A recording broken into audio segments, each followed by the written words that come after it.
Buenas tardes.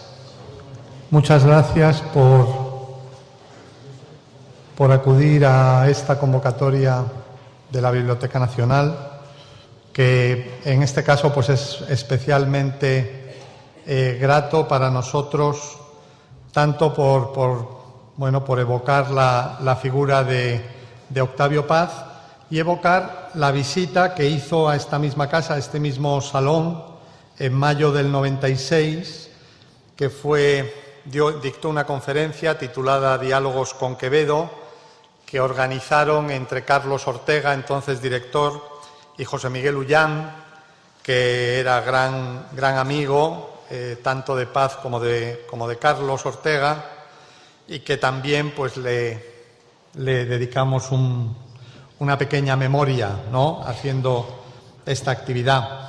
Tenemos, para los que no lo hayan visto, una muy pequeña, pero creemos que significativa exposición en el Museo de la Biblioteca, en el que hay dos cartas muy interesantes de Paz a Jorge Guillén, una del año 50 y otra del año 67. Tenemos 4 primeras ediciones, hemos hecho una pequeña selección, y entre ellas el librito que hizo Paz en Valencia en el año 38, que le editó Manuel Altolaguirre. Hay un libro de artista con Günter Herzog y un retrato de Paz que tenemos aquí. Y curiosamente, cuando habíamos montado todo esto, descubrimos que habíamos puesto la foto de Paz del año 96 justo enfrente de un busto de Quevedo, como si el diálogo con Quevedo pues se perpetuara ahí en el museo de la biblioteca.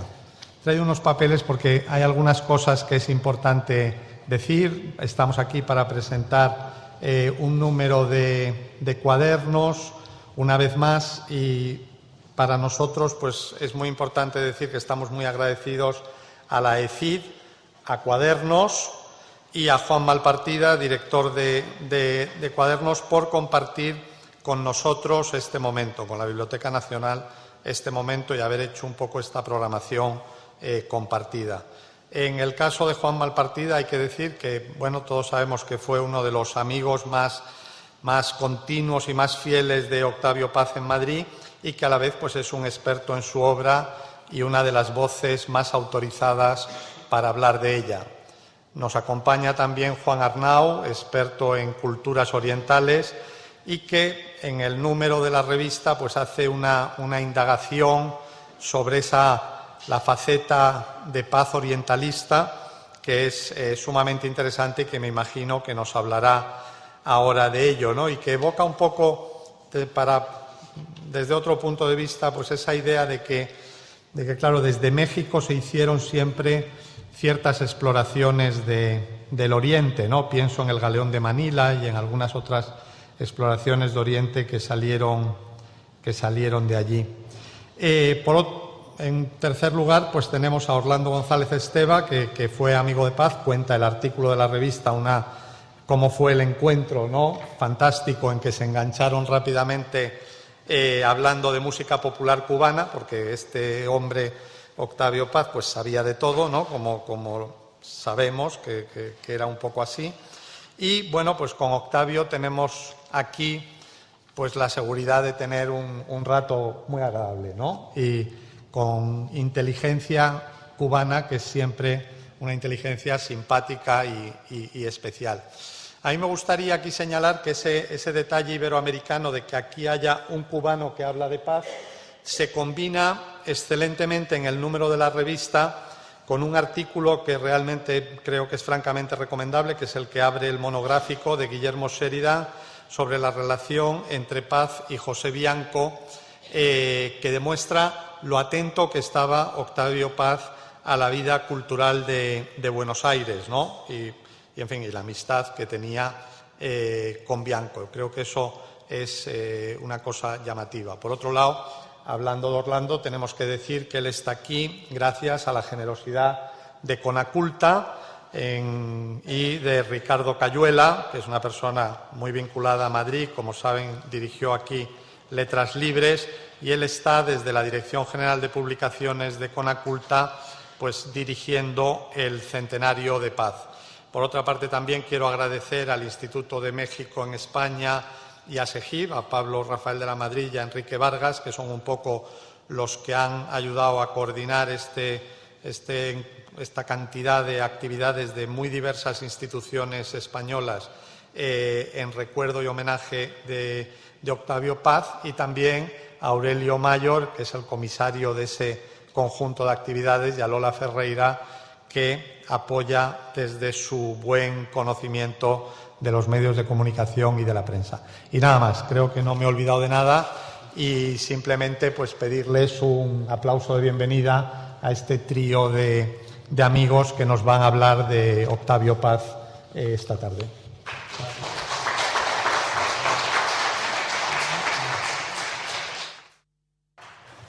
Bueno, buenas tardes.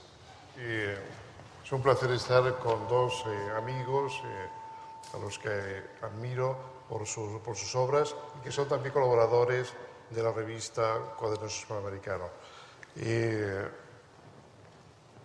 Cuadernos Hispanoamericano ya dedicó, y creo que fue la primera revista española que tuvo la extensión tan generosa de dedicar 3 números al estudio y también a la celebración, porque hay una parte de dedicatorias de poema a la obra de Octavio Paz en 1979, es decir, hace ya 25 años, cuando ya comenzaba a ser conocido sin duda en España, porque la editorial Seix Barral pues, hacía ya algunos años que difundía su obra, más o menos del año 69, cuando se publica La Centena, que es una antología de poemas hecha por el mismo Octavio Paz y que fue después del libro que publicó Alto Laguirre en el 38, si no recuerdo mal, el primer libro que se edita de Paz en España.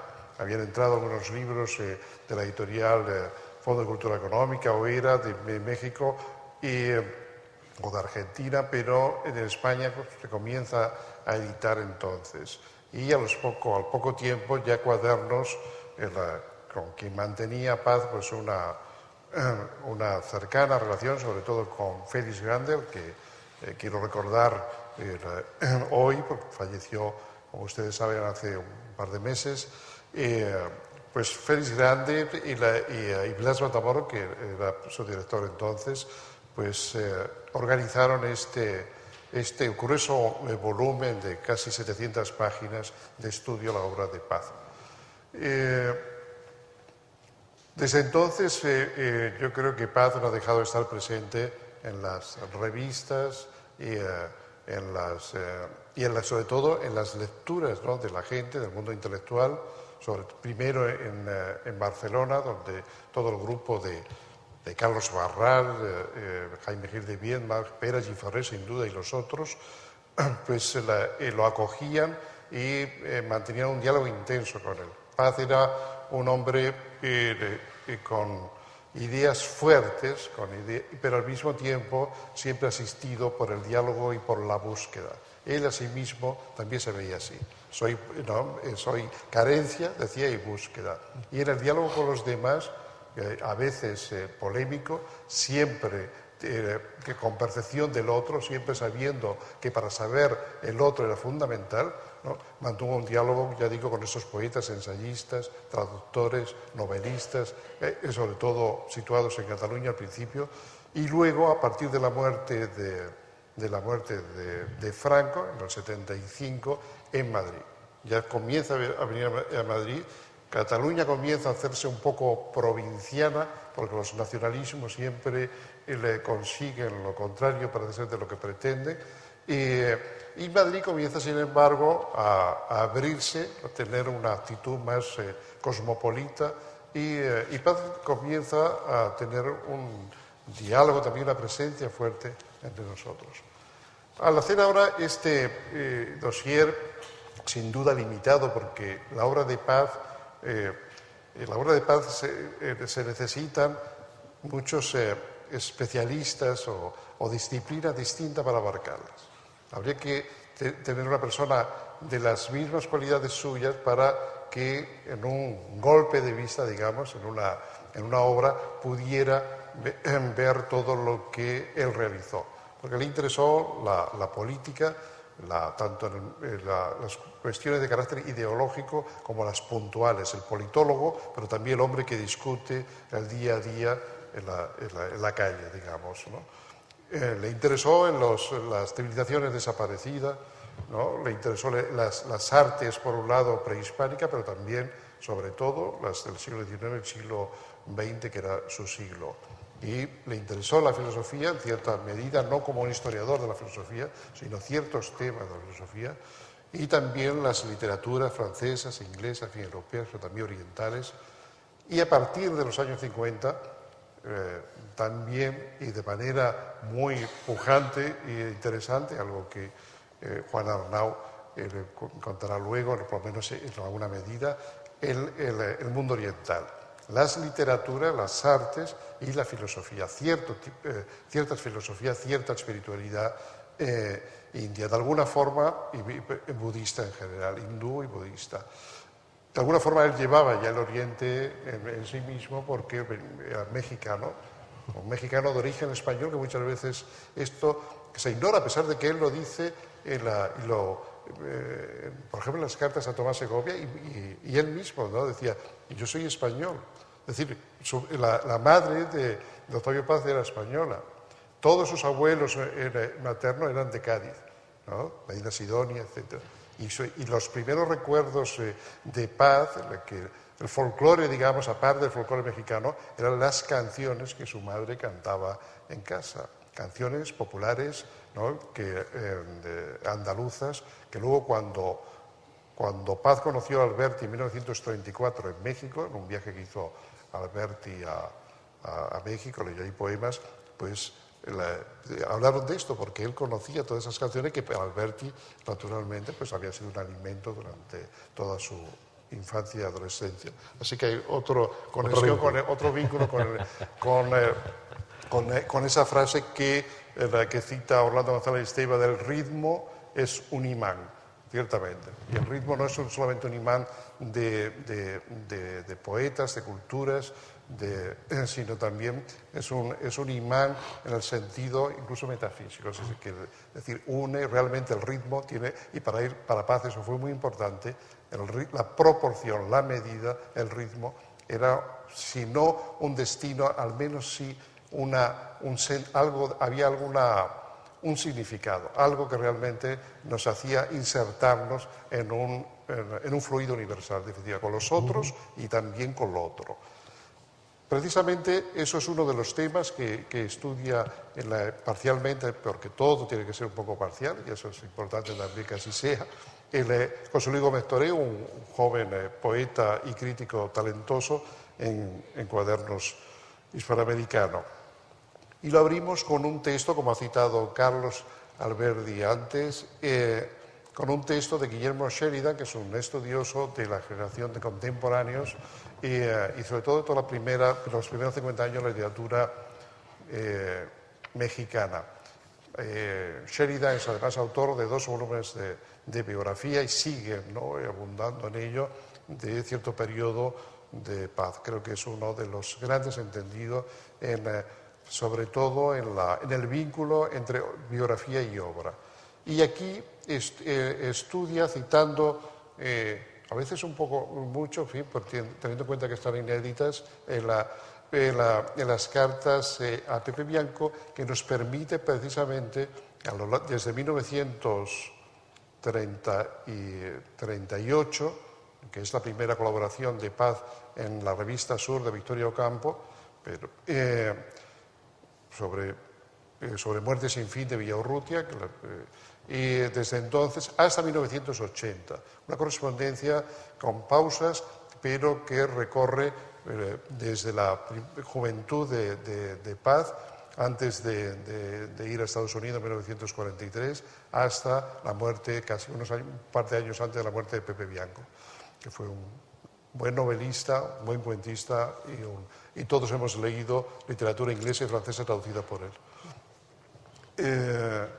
Gracias a esa correspondencia que aquí se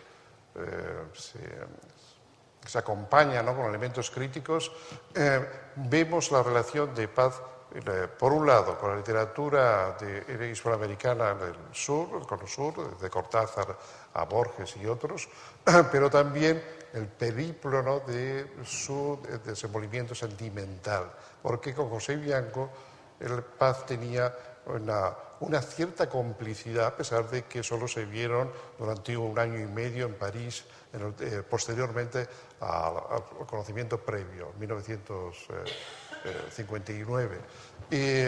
Pero algo había entre ellos, que Paz, que era un hombre poco confesional, siempre sus confesiones siempre fueron al sesgo. Con José Bianco hay este tipo de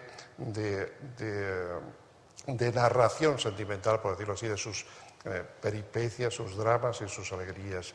Así que gracias a ese artículo, extenso artículo de 20 páginas, podemos... El trabajo de Juan Arnau no lo voy naturalmente a comentar, porque él va a hablar precisamente de lo que ya señaló Carlos y de las relaciones con ciertos aspectos del budismo, y el texto de Orlando, pues lo mismo, va a hablar un poco sobre esto. Pero Jesús Aguado, que es un poeta y traductor y buen conocedor de la literatura, también de la mitología de la India, ha escrito un texto muy bello, que es recorriendo el camino de Galta, que es uno de los textos más hermosos de Paz, que es el monogramático, un gran poema, ensayo, narración en prosa, que va recorriendo el camino de Galta, y al mismo tiempo que lo recorre otros mundos. El mundo de la traducción, el mundo de la escisión, el mundo de la significación, qué significa esto, qué es esto, y el mundo del erotismo, amor, erotismo, fundamentalmente. Jesús Aguado, al tiempo que recorre eso, va viendo, como haciendo un vaciado, lo que al mismo tiempo no ve o no cuenta, tanto desde la mitología como desde la visualidad en Galta, ¿no? Y Andrés Sánchez Robaina nos cuenta cómo descubrió. Andrés Sánchez Robaina, como usted sabe, poeta canario, ensayista, traductor, en fin, es un hombre de letras, tuvo una relación fuerte con la obra de Paz. Y cuenta aquí cómo lo descubrió su obra, cómo él, que andaba naturalmente, un hombre que es canario, como todas las personas de las islas, afortunadamente tiene una visión excéntrica, y eso los hace más móviles y más inquietos. Y entonces, claro, hay algo que a él le faltaba en el panorama literario español, el joven que él era, adolescente, pero ya muy leído, y lee una entrevista en la revista Ínsula, en 1968, y se queda absolutamente anodadado de las cosas que Paz cuenta, y de eso yo no se lo había oído a nadie hablando de literatura, ¿no? Te contaba su visión era distinta, ¿no? Esa cosa en Paz, ¿no?, que lo comentamos precisamente con Orlando al mediodía, de ver aspectos que uno no ha observado, pero no uno y el otro, ¿no? En fin, los otros que de pronto han observado, era una peculiaridad suya, ¿no? Porque de alguna forma Paz siempre tuvo esta actitud intelectual e imaginativa, creativa, de que la cultura, las obras, las vidas humanas son de alguna forma, se pueden crear. Es decir, que hay una dimensión creativa, lo que existe a su vez se crea y se recrea, no existe en sí mismo, no está del todo dado, ¿no? Ni mi propia naturaleza, pero tampoco lo de los otros, tampoco las obras. Las obras van cambiando también, no están fijas como en los manuales de literatura. Igual que no están fijos en los manuales de literatura, tampoco la historia ni el presente está fijo en nada, ¿no? Y esa movilidad está, digamos, condicionada por nuestra propia posibilidad. Podemos mover las cosas. Los signos están en rotación. Los signos están en rotación y vuelvo entonces al principio para cerrar y dar paso a Juan Arnau. En 1979, Paz dio unos poemas a la revista Cuadernos para acompañar, como gesto, para acompañar bueno, pues el esfuerzo y la generosidad también que había tenido la revista en agavillar todos esos trabajos. Uno de los poemas, una pequeña versión distinta, como luego recogió, que entonces tampoco se llamaba así, es Hermandad. Y creo que tiene que ver también con el acto de hoy. Y luego lo dedicó a Claudio Ptolomeo. Dice así: soy hombre, duro poco y es enorme la noche. A ver si me acuerdo bien. Pero miro hacia arriba. Las estrellas escriben. Sin entender, comprendo. También soy escritura y en este mismo instante alguien me deletrea. Bien, eso es lo que estamos haciendo nosotros y ustedes también. Lo estamos deletreando, ¿no? Y si podemos deletrearlo es porque su obra y también nosotros formamos parte, en alguna medida, de un acorde. Y nada más quiero dar la palabra a Juan Arnau, que ya saben ustedes que es un escritor, es un filósofo y un experto en literatura y en pensamiento budista, traductor del sánscrito, y precisamente de uno de los autores que más le importó a Paz, que es Nagarjuna, ¿no? Que Juan tradujo al español y además escribió un libro de comentario y de estudio sobre Nagarjuna. Muchas gracias, Juan.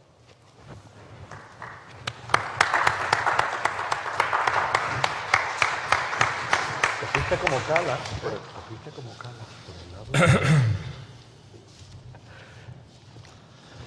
Hola, buenas tardes. Bueno, en primer lugar, agradecer a Juan Malpartida esta invitación y agradecer a la Biblioteca Nacional que nos acoja.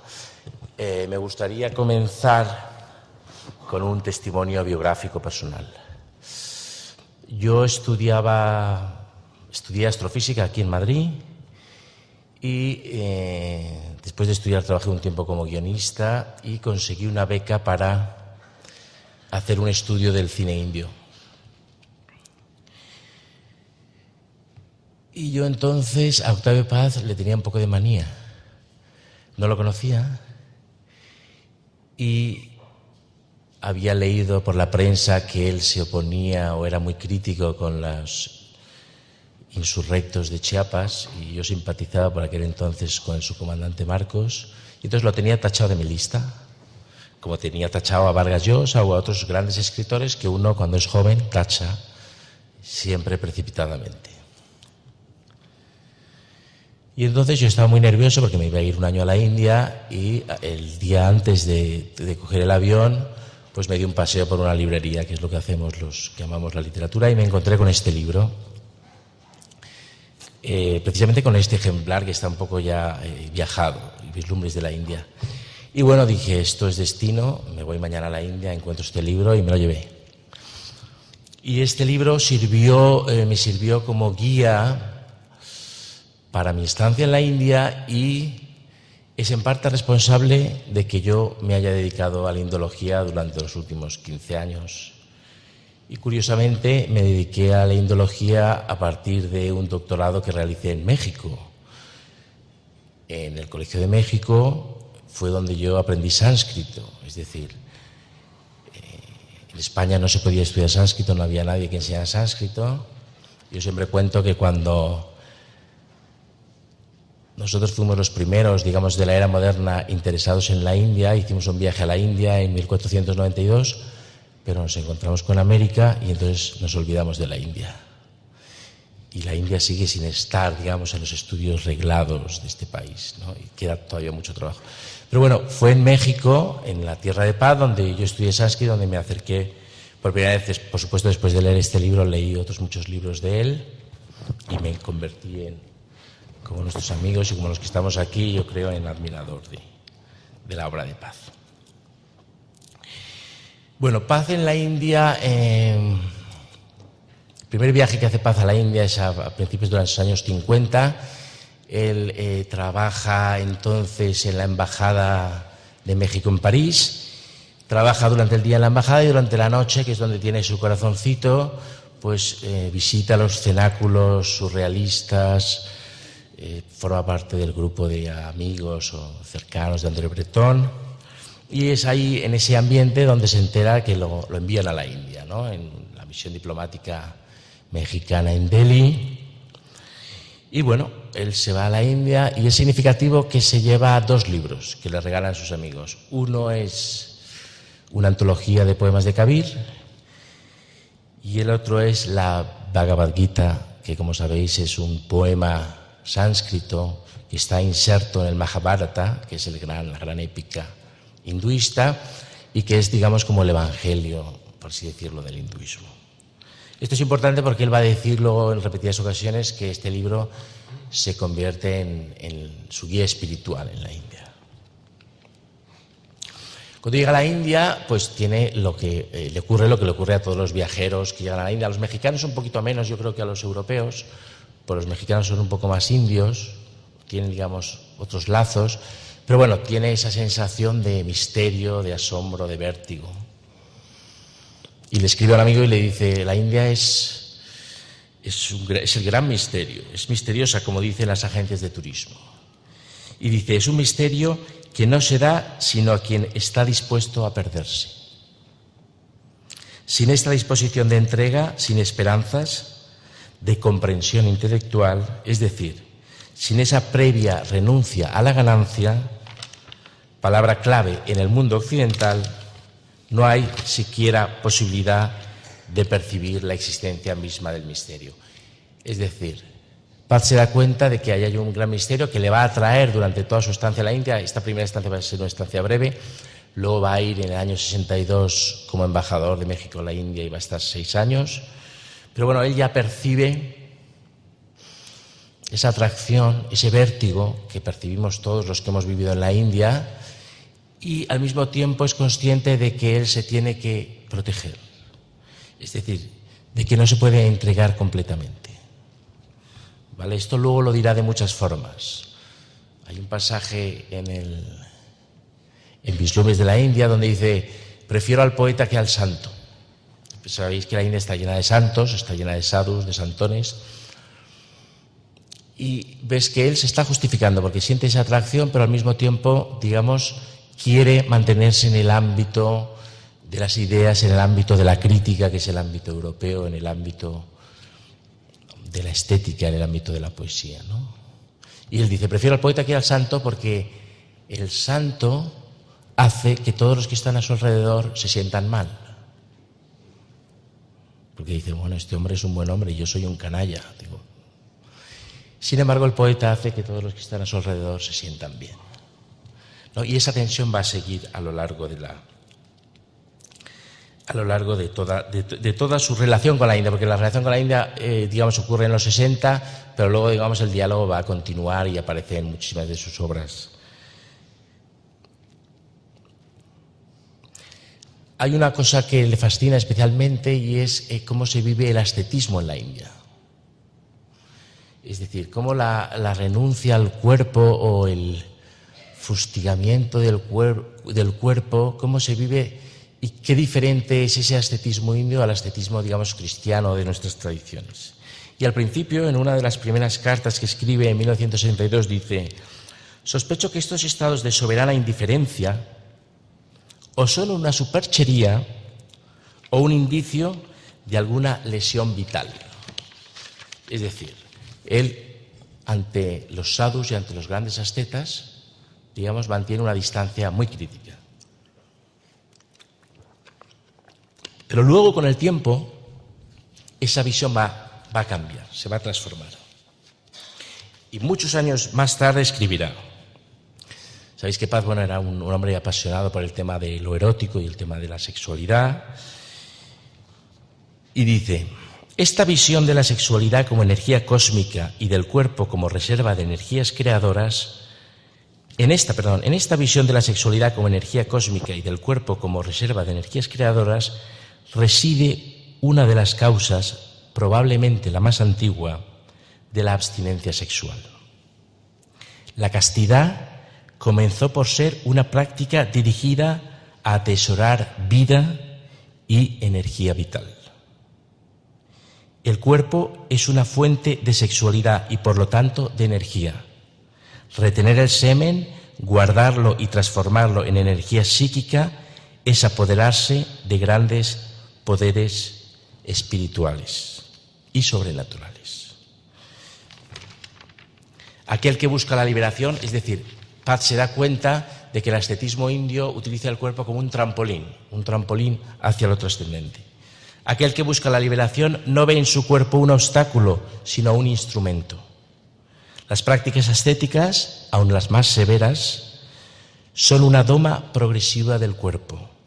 El yogui no busca separar a su alma de su cuerpo, como el místico platónico. Quiere convertirlo en un arma de liberación. Es un trampolín de salto mortal que lo lleve a lo incondicionado. El ascetismo, en sus manifestaciones indias, y esto es muy interesante en esta época que hay tanto culto al cuerpo y culto al deporte, colinda en un extremo con la erótica y en el otro con el atletismo. Otra de las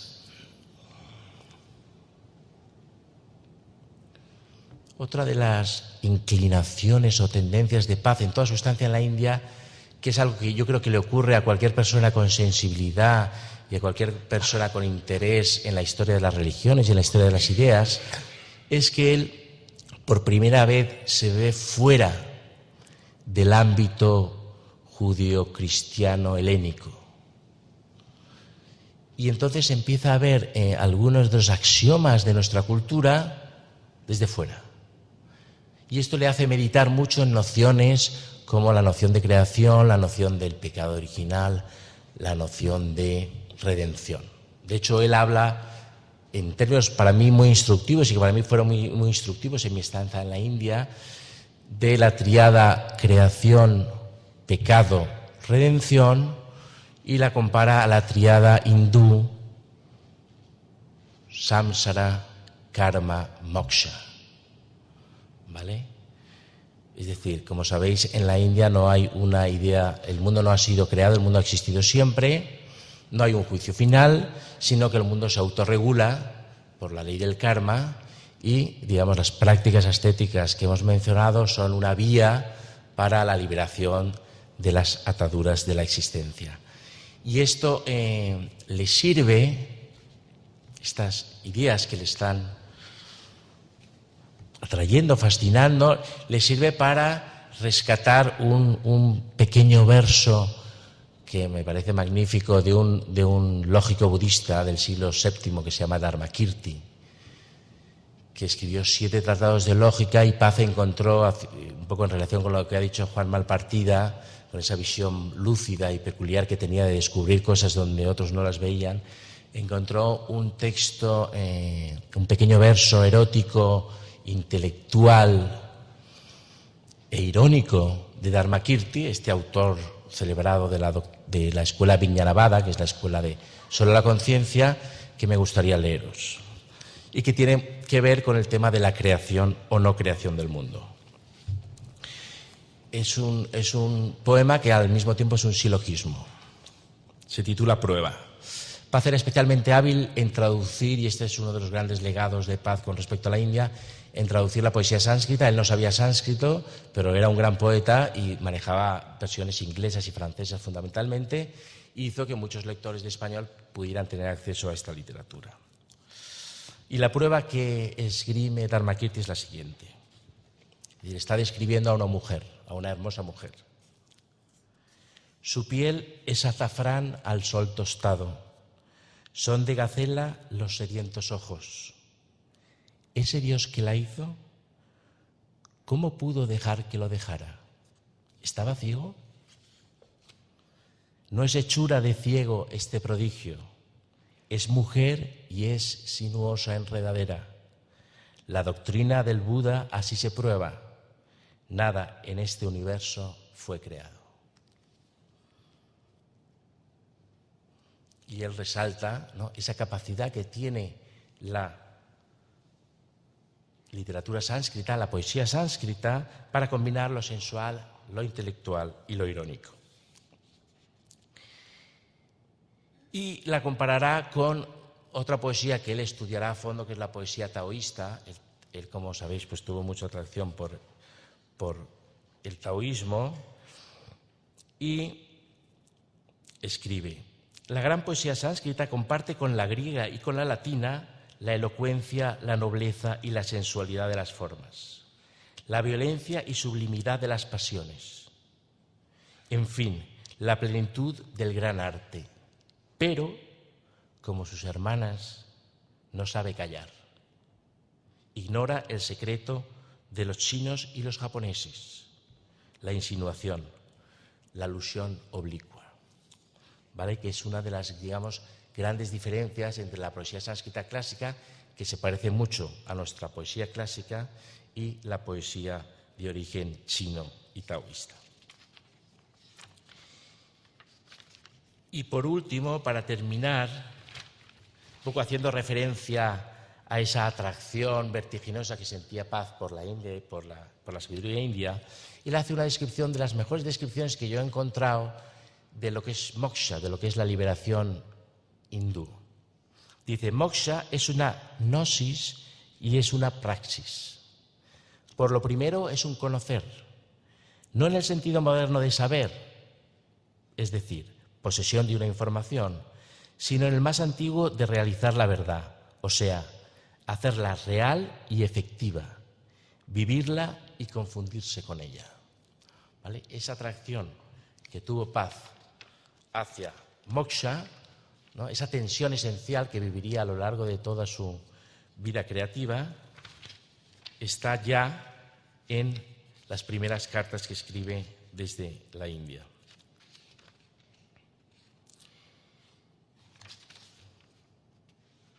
Y para terminar, me gustaría, a mí personalmente me impresionó mucho, yo creo que es un tema que ya se ha tratado mucho, pero tiene relación con lo dicho respecto a la tríada samsara, karma, moksha, el concepto del tiempo, ¿no? Octavio Paz tenía esta, digamos, recurrencia nietzscheana del eterno retorno, ¿no? Esta idea de los signos en rotación, de que todo siempre vuelve. Cuando él deja la embajada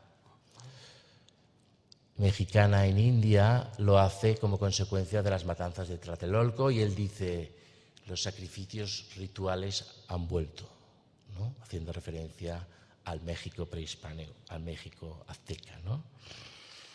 Y dice, y escribe: para el cristianismo el tiempo lineal, el humano, es el que cuenta, porque es el de nuestra salvación o condenación. Esta es una idea que él mismo confesaría que comparte, ¿no? Porque Paz no podía asumir la idea de la reencarnación, y esto se lo confiesa, creo que a Tomás Segovia, ¿no? Él creía que aquí se decide todo y que la vida es la oportunidad única. En ese sentido él se reconocía cristiano. Dice: no es un movimiento eterno, tiene un fin en el doble sentido de la palabra, término y finalidad. Por lo primero es definitivo, por lo segundo posee un sentido, y por ambas cosas es un tiempo decisivo.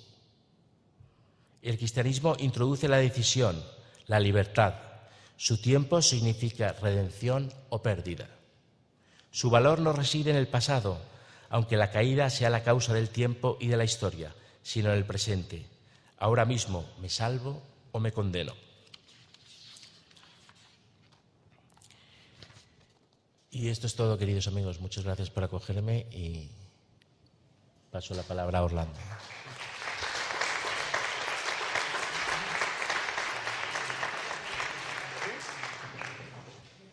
Bueno, ahora voy a hablar a Orlando, que como ustedes saben es poeta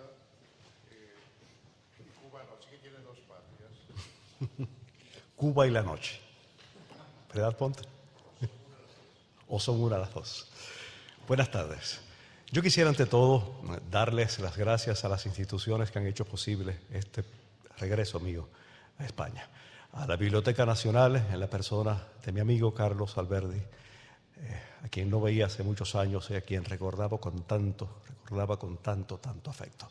A la revista Cuadernos Hispanoamericanos, en la persona de su director, el escritor, poeta Juan Malpartida, un hombre en quien no sé qué admirar más, si la obra o la persona, un amigo muy, muy, muy querido. Y quiero darle las gracias también al Conaculta en la persona de Ricardo Cayuela. Como decía anoche en la presentación de un libro, para mí siempre es motivo de enorme alegría regresar a España porque aquí me siento un poco repatriado.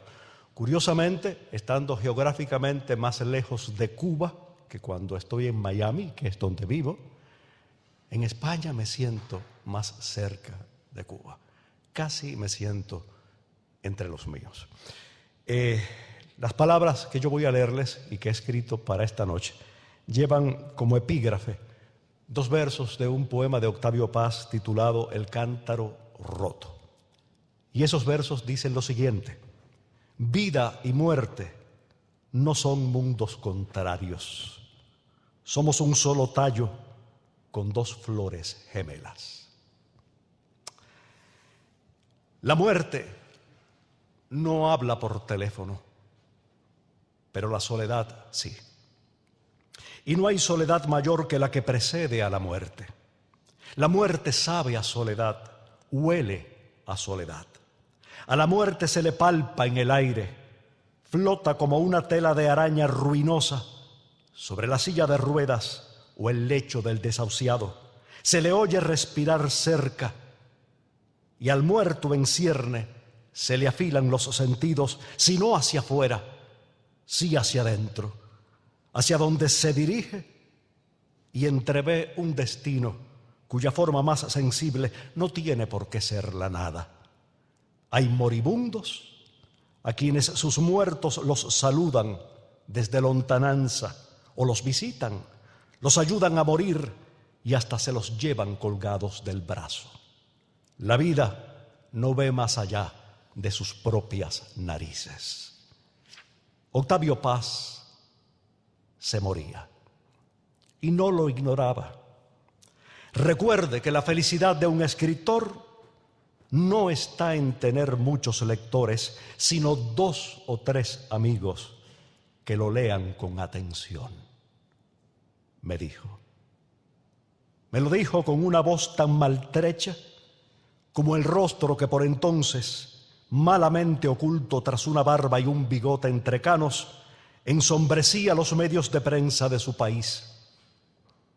Un ollejo de rostro chupado por el cáncer y desfigurado por una expresión de malestar o fastidio, un ceño de rostro.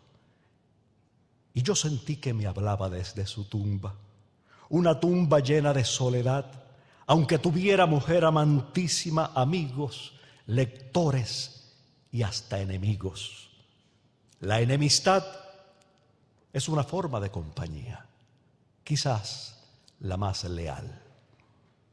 Sin cerrar los ojos a la vida, Octavio Paz los abría a la muerte, y conversar con él era sentir cómo el viejo caserón donde la aguardaba, rodeado de silencio y árboles, se convertía en una caja de resonancia del diálogo entre ellas, vida y muerte. Era acompañarlo en el último umbral, un umbral cuyo vano abarcó aquella tarde de principios de 1998 desde Coyoacán, una barriada del Distrito Federal mexicano, hasta West Miami, una minúscula ciudad del sur de la Florida. Y era exponerse al portento de una inteligencia a la que la muerte, lejos de debilitar, infundía un temblor de humanidad extrema. Aún sabiéndole gravemente enfermo, yo había decidido llamarle por teléfono. Quería que supiera cuán presente le tenía y proporcionarle, si advertía que mi interlocución, lejos de fatigarlo, le animaba, proporcionarle alguna distracción. «Mande», contestó una voz de mujer desconocida, una voz, ahora lo comprendo, que bien pudo haber sido la de la propia muerte, que atendía al enfermo y se hacía pasar por su empleada doméstica. La muerte, que picada en su orgullo me desmentía, empuñaba el auricular. Pregunté por Marie Jo Me sentí en el deber de consultarle si mi llamada podía ser importuna. No está, me dijo la extraña. Iba a preguntarle por el propio Paz cuando oí un secreteo. ¿Quién llama?, inquirió. Le di mi nombre. Lo repitió en voz tan alta y de manera tan enfática que comprendí que su propósito no era precisarlo ni memorizarlo, sino compartirlo con alguien que debía decidir si estaba o no de acuerdo en ponerse al teléfono. La muerte hubiera sido más astuta. Luego de un breve escarceo, palabras ininteligibles, ruidos, nervios, escuché otra voz que me saludaba. Era Paz. Recuerde que la felicidad de un escritor no está en tener muchos lectores, sino 2 o 3 amigos que lo lean con atención, me dijo. Y yo supe que debía recordar esa frase cuchicheada desde el fondo de un nicho del tamaño del tiempo. Supe que esa frase resumía la lección que había comenzado a recibir cuando, sin imaginar que alguna vez disfrutaría de su amistad, descubrí su obra. Una frase que me entregaba como un amuleto para que nunca me sintiera desalentado por la soledad de quienes lo apuestan todo a la poesía y descubren a cuán pocos de sus contemporáneos les interesa su apuesta, cuán indiferente les es su fervor. Una frase, esa que me entregaba, para protegerme de las aspiraciones banales y para que cifrara la dicha donde hay que cifrarla, no en el reconocimiento de muchos, sino en el interés de unos pocos amigos en mi trabajo. El interés, no el elogio, que elogiar puede cualquiera, incluso sin saber qué elogia. De esa penúltima conversación, quizás huelgue recordar que nunca dejamos de conversar con aquellos autores cuyas obras inflamaron nuestra juventud, enriquecieron nuestra madurez y hacen más acogedores nuestros hogares. Vivo en conversación con los difuntos y escucho con mis ojos a los muertos. De esa penúltima conversación guardo unos pocos recuerdos nítidos, pero ninguno más persistente que el de aquella soledad en la que me pareció oír morirse a Octavio Paz. Morirse y hablar de poesía. Hablar de poesía casi olvidado de su padecimiento. Hablar de ella como si nadie más en el mundo quisiera escucharlo. Como si insistiendo en la poesía venciera a la muerte. Harto quizás de ser el hombre público y admirado de quien todos esperaban una observación sesuda o controvertida, una invitación a incorporarse a su círculo más fraterno o una lisonja. Y harto también quizás de morirse. No era que hablara solo, es que hablaba consigo, conmigo y con nadie al mismo tiempo. Hablaba con todo, hablaba para darse, para dar lo último de sí que le quedaba. Y como yo hacía silencio porque le adivinaba ávido de probar suerte a ser el de otrora, aquel que lo desertaba, sus palabras iban hilvanando un sermón íntimo, donde a la reflexión sucedía la cita sabia, y a la cita el consejo, y al consejo la pregunta de carácter más personal, para que yo supiera que no olvidaba mis preocupaciones en torno a la autenticidad de mi vocación. Y a esa pregunta sucedía la exhortación a continuar escribiendo versos, pero sin relegar la prosa, porque esta, la prosa, menos sujeta a la volubilidad de la inspiración, esa demanda insoslayable del poema, la prosa mitiga la angustia de ser escritor y no poder escribir. Esa angustia que él mismo según él, qué difícil creerle, había padecido. No era la gente quien abandonaba a Paz, sino la vida. Y era la ausencia progresiva de la vida la que lo aislaba de todo, incluso de sí mismo, de todo menos de la poesía. Mientras pudiera insistir en ella, abrir los ojos de otros a su misterio, advertir de sus peligros y demostrar hasta qué punto la muy veleidosa podía, en determinados momentos, iluminar el mundo, reconciliar contrarios y dar sentido a lo que no parecía tenerlo, no estaría totalmente solo, no estaría del todo muerto, o de estarlo, podría resucitar. El cáncer, mal de males, criatura omnívora por excelencia, iba dando cuenta de todo. Pero la poesía, en él, en Octavio Paz, era un hueso duro de roer. Tan duro que ahormaba su prosa como el esqueleto ahorma la carne y la sobrevive. La maravilla de la prosa de Octavio Paz, donde no se sabe qué admirar más, si la perfección formal o las consideraciones que va repartiendo como un jugador experto, una baraja cuyos naipes no ofrecen imágenes planas, sino hologramas. La maravilla de la prosa de Octavio Paz no es patrimonio único de la inteligencia, sino de la poesía. Bandeja de plata que aún oculta, da lustre y contagia un temblor de río a todo lo que se deposita en ella.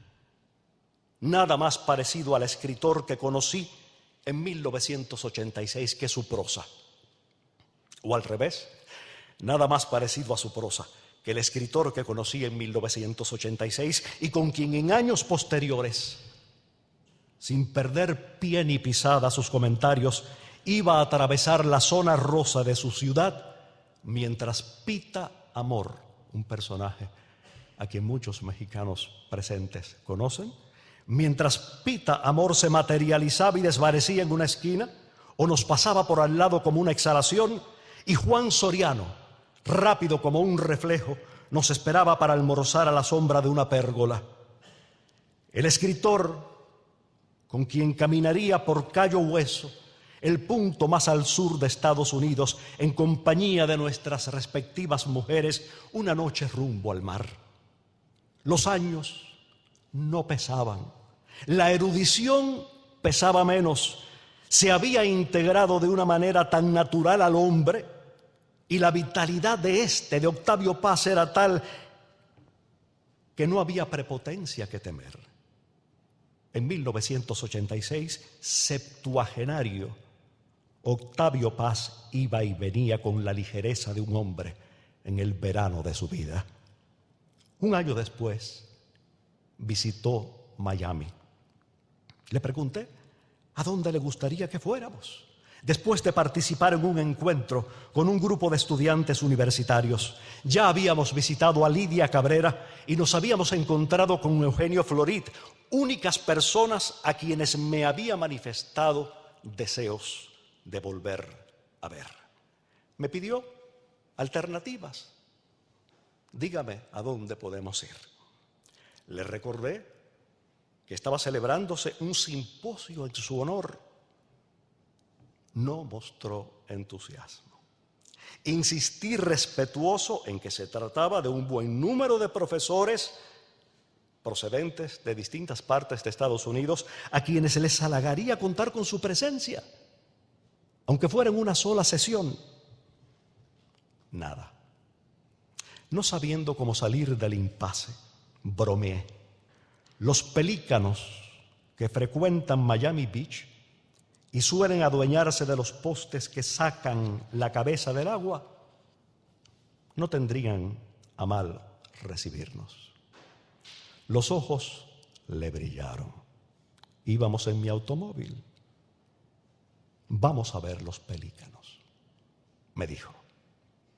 Nunca le vi más feliz que en la primavera de 1996, durante su última visita a Miami. Los achaques arreciaban, pero la visión inmediata del mar, desde un largo paseo de madera por donde se me ocurrió invitarle a caminar un día de viento, sol y gaviotas, en compañía de Elliot Weinberger y Mary Jo, esa visión inmediata del mar lo había rejuvenecido al punto de que Mary Jo manifestó un deseo que él, sonriente, incapaz de entristecerla con una alusión a su precaria salud, compartió: regresar al mismo tramo de playa meses después y pasar una temporada en alguno de sus hoteles.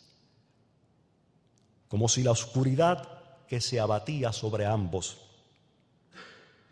no pudiera alcanzarlos entre tanto azul.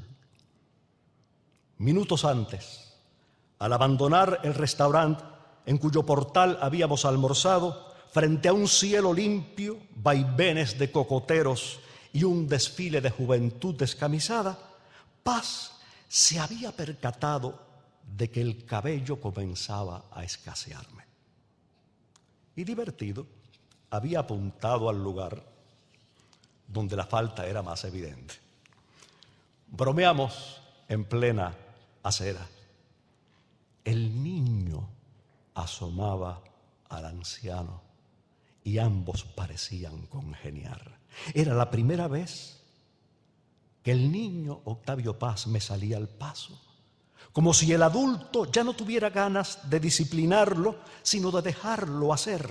Un niño travieso, por cierto, y niño al fin, a salvo de todo pensamiento de muerte, incapaz de adivinar en la calvicie un indicio de decadencia física, un recordatorio de nuestra caducidad. Entre los rostros de Octavio Paz que mi memoria retiene de manera más viva, resalta ese octogenario al que de pronto se sobrepone, chispeante, su rostro de niño.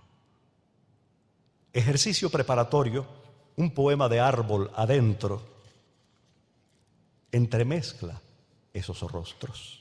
Cito: la muerte que yo quiero lleva mi nombre, tiene mi cara, es mi espejo y es mi sombra, la voz sin sonido que dice mi nombre, la oreja que escucho cuando callo, la pared impalpable que me cierra el paso, el piso que de pronto se abre. Es mi creación y soy su criatura. Poco a poco, sin saber lo que hago, la esculpo, escultura de aire, pero no la toco, pero no me habla. Todavía no aprendo a ver en la cara del muerto mi cara. Mi calavera, como la suya, pugnaba por mostrarse. Pugnaba por mostrarse, por sacar la cabeza de mi cabeza, deshaciéndose del cabello. Aún pugna con éxito y no desfallecerá hasta deshacerse de todo, incluso de mí. Recuerde que la felicidad de un escritor no está en tener muchos lectores, sino 2 o 3 amigos que lo lean con atención. Me dijo, y a mí no se me ocurrió decirle que de yo ser un escritor real y no uno apócrifo, como me temía, yo debía ser feliz.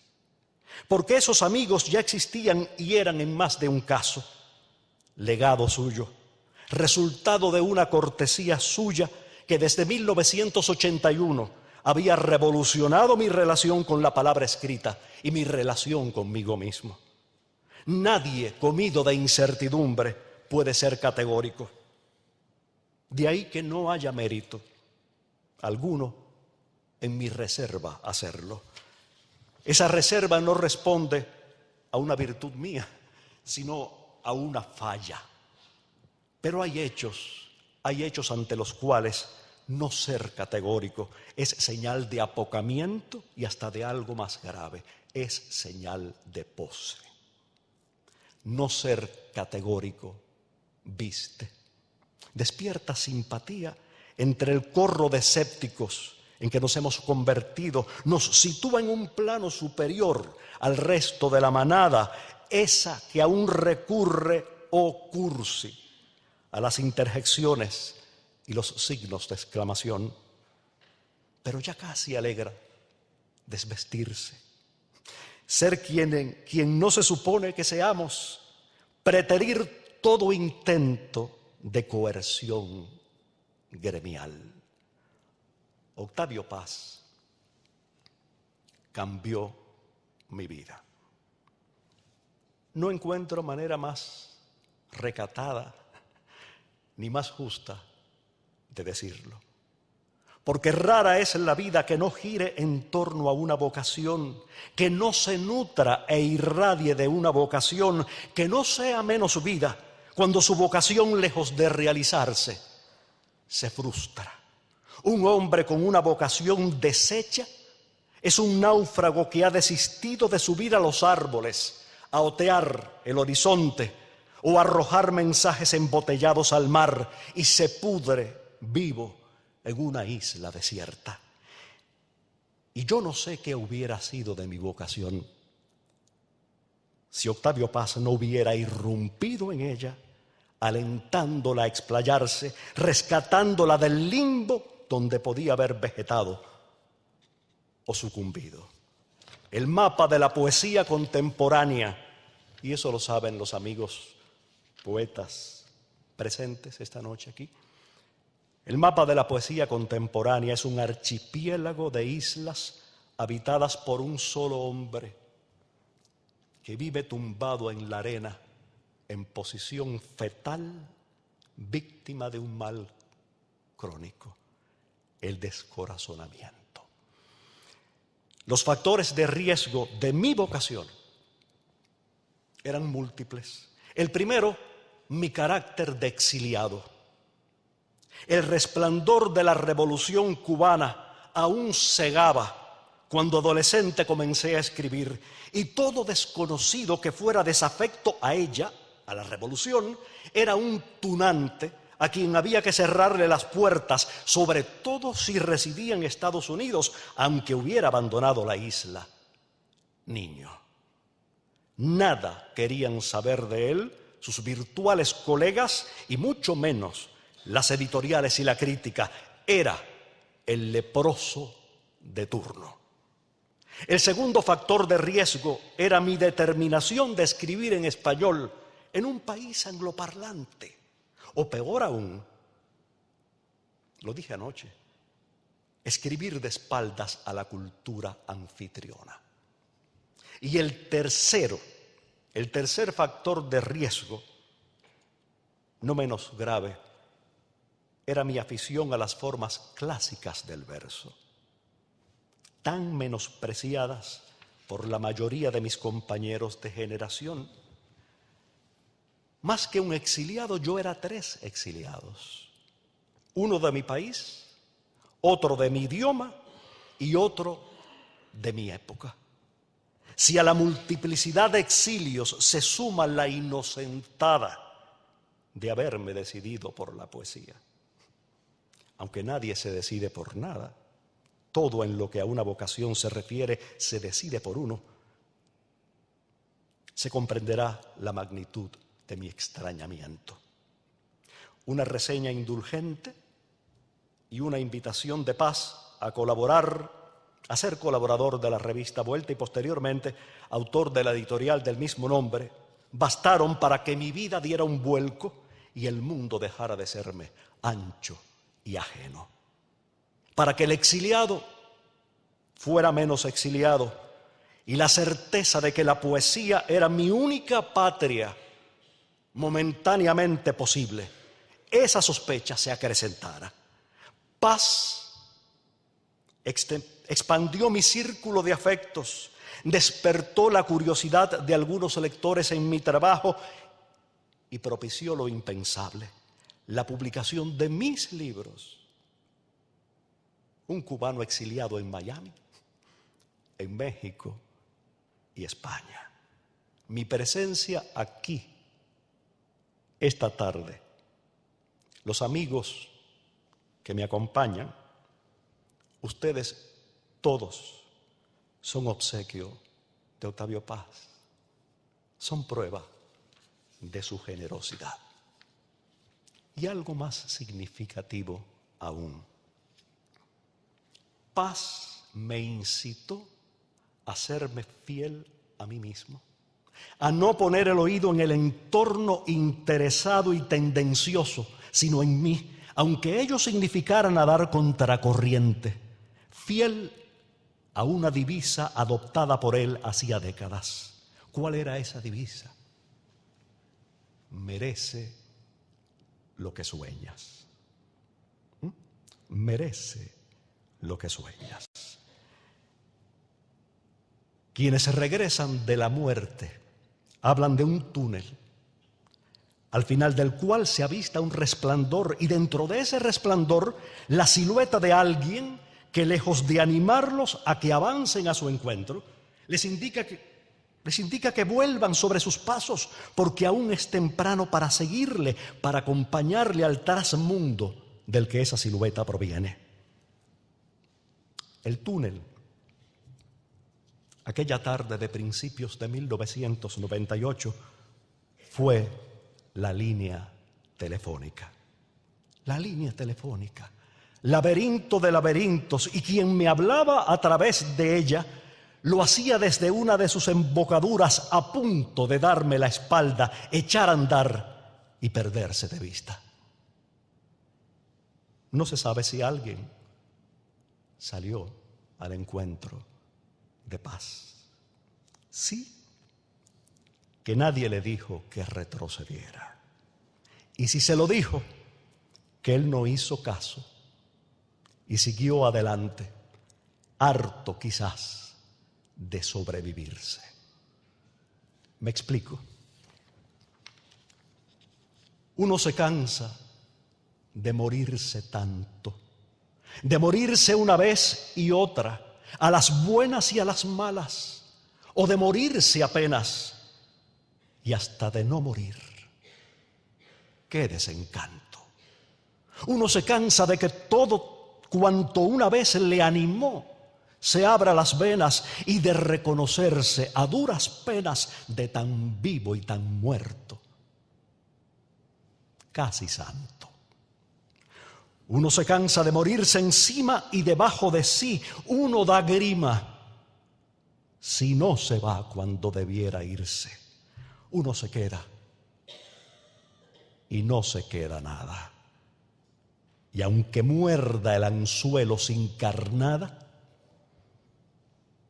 uno también se cansa de morirse.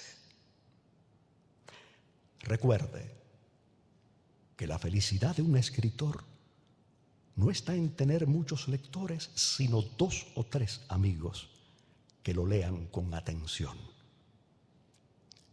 Me dijo, y aún me reprocho no haber atinado a decir lo que debí decirle. No son necesarios 2 o 3 amigos. A mí me basta con que me haya leído usted. Eso es todo.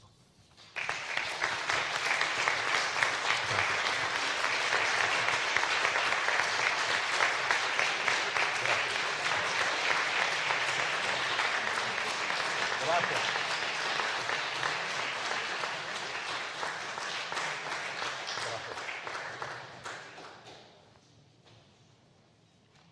Bien, yo creo que no sé si por mi parte no quiero añadir nada más.